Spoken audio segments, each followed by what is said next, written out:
Welcome to the deep dive. Today we're jumping into probability. The whole concept of chance and likelihood. Exactly. We've got some material here, and the idea is to really get a feel for how it works beyond just definitions. Right. So probability, it's basically the chance something happens. Pretty much. And that something is what we call an event. An event is just an outcome you're interested in. Okay, an outcome. Yeah, an outcome from an experiment. And an experiment is, well, any process where you can observe different results. Yeah.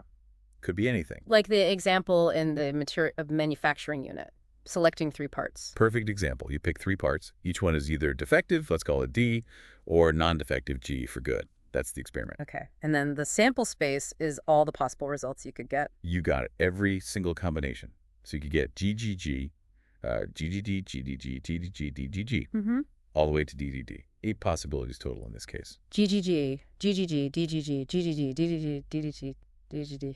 Makes sense. Now, let's say we define an event, let's call it E, as getting at least 2 defective parts. At least 2. Okay, so that would be GDD, DGD, DDG. DDD. All right, so E, GDD, DDD, DGD, DD. See, the event is just a specific collection, a subset of the whole sample space. Got it. Subset of the possibilities. So how do we put a number on the chance of E happening? That's the probability calculation. It's a ratio, usually written PA, MF. M and an N. What are M and N? Simple. Yeah. M is the number of outcomes that count as your event happening, the favorable outcomes. N is the total number of possible outcomes in the sample space. So for at least 2 defectives, event E? Well, we found 4 outcomes in EG, GDD, DDD, DDD, and there were 8 total possible outcomes in the sample space. So PE, E4 divided by 8, which is 0.5. Exactly. 0.5 or 50%.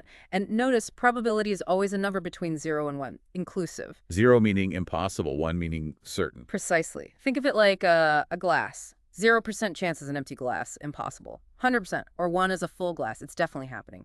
50% or 0.5 is half full, equally likely to happen or not happen. Okay, that makes sense for single events.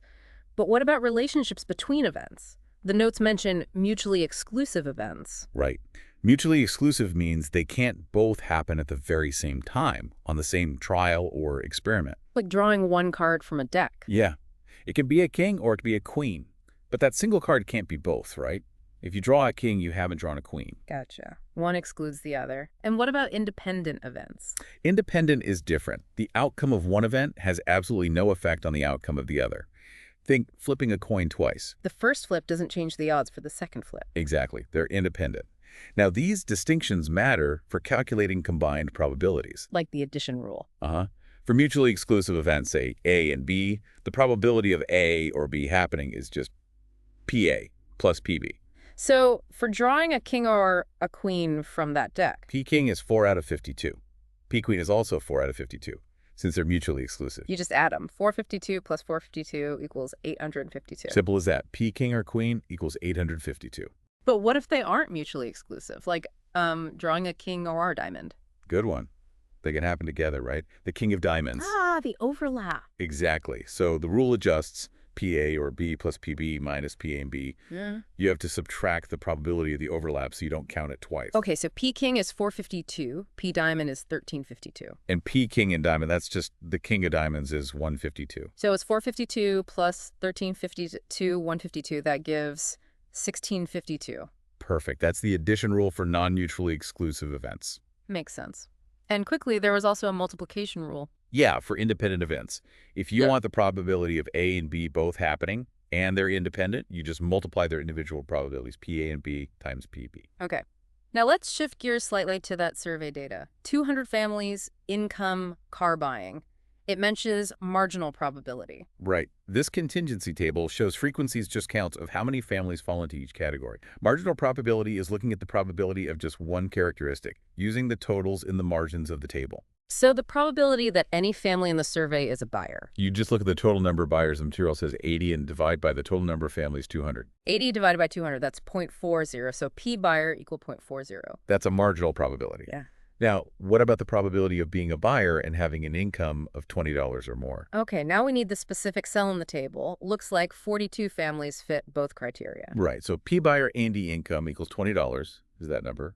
42 divided by the total families, 200. 42 over 200, which is 0.21. Yep.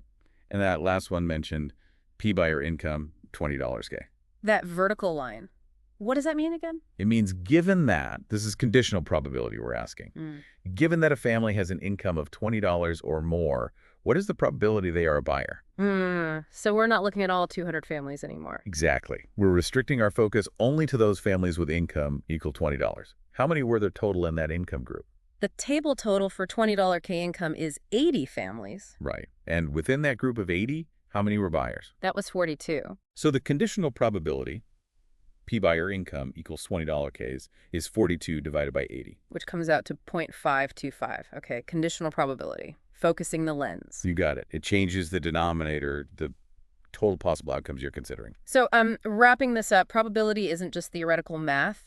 These concepts, sample spaces, rules of addition, multiplication, conditional probability, they're tools. Absolutely. Tools for quantifying uncertainty, for understanding data from surveys, experiments, you name it. It really underpins a lot of decision-making and how we interpret the world. It's quite powerful when you break it down, really makes you think. How often are we intuitively using these probability ideas without even realizing it in our daily judgments? Something to mull over. Thanks for this deep dive.